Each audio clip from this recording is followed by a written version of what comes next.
heard about myself. This one happened in high school. We had this teacher in high school whose kid went to our high school. His name was Mr. McNamara, and his son Jake McNamara went to our high school. He was a sophomore when I was a senior, so he was 2 years behind me. And Mr. McNamara was an asshole. And one weekend, he and his wife decided to leave town, which you should never do if you're an asshole. And Jake McNamara decided to throw a party at the teacher's house. Hooray! And everyone around town heard about it, and we all got up individually and thought, okay, let's go over there and destroy the place. I walked into this party, everyone I had ever met was there, and everyone was drinking like it was the end of the world. People were drinking like it was the Civil War and a doctor was coming to saw our legs off. It was totally unsupervised. We were like dogs without horses. We were running wild. I walked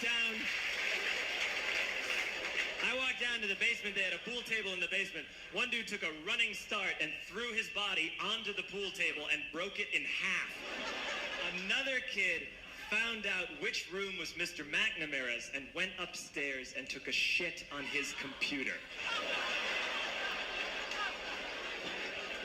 So the party was going great.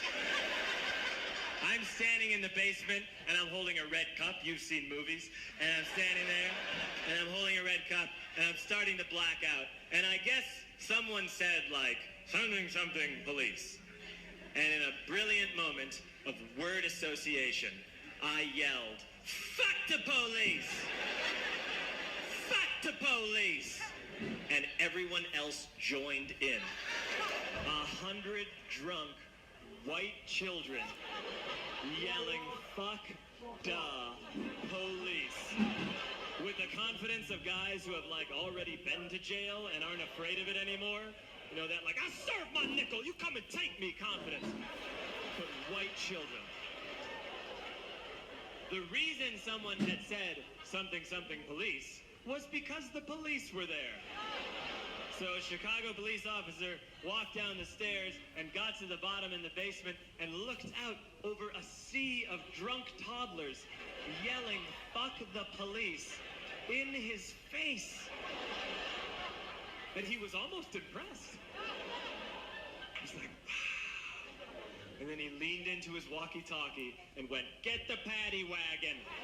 And my friend John, who is now a father, this man now has a baby, he grabbed a 40, smashed it on the ground, and yelled, scatter! And everyone ran in a different direction. We all ran in different directions. It was like that scene in Ratatouille when the humans come in the kitchen and all the rats go in different ways. We all ran in different directions. I ran into the laundry room and I jumped up on the washing machine and I crawled out through a window into the backyard, and now I'm running through the backyard and there was this big chain link fence and I thought, I've never climbed a fence that high before. And then I woke up at home.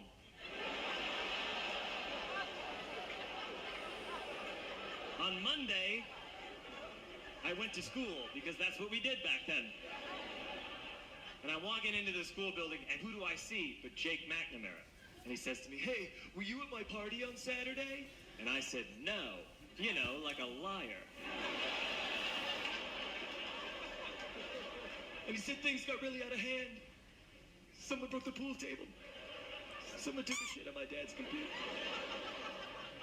But the worst thing, he says, the worst thing is that someone stole these old antique photos of my grandmother, and my parents are freaking out about it.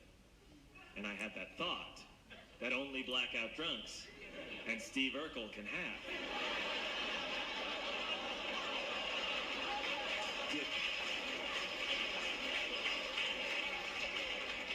Did I do that? I figured no, I wouldn't have done that. But I was never sure until 2 years later. Relax.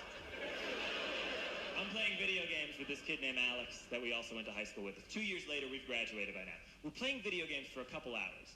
And then Alex says to me, hey, come here. I want to show you something. And he takes me into his bedroom. And then he takes me into a side room off of his bedroom. Never a good thing to have.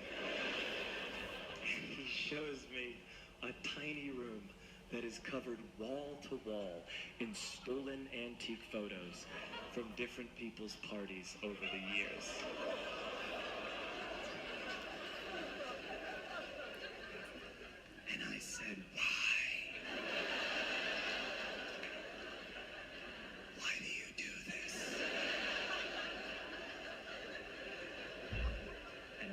said, because it's the one thing you can't replace.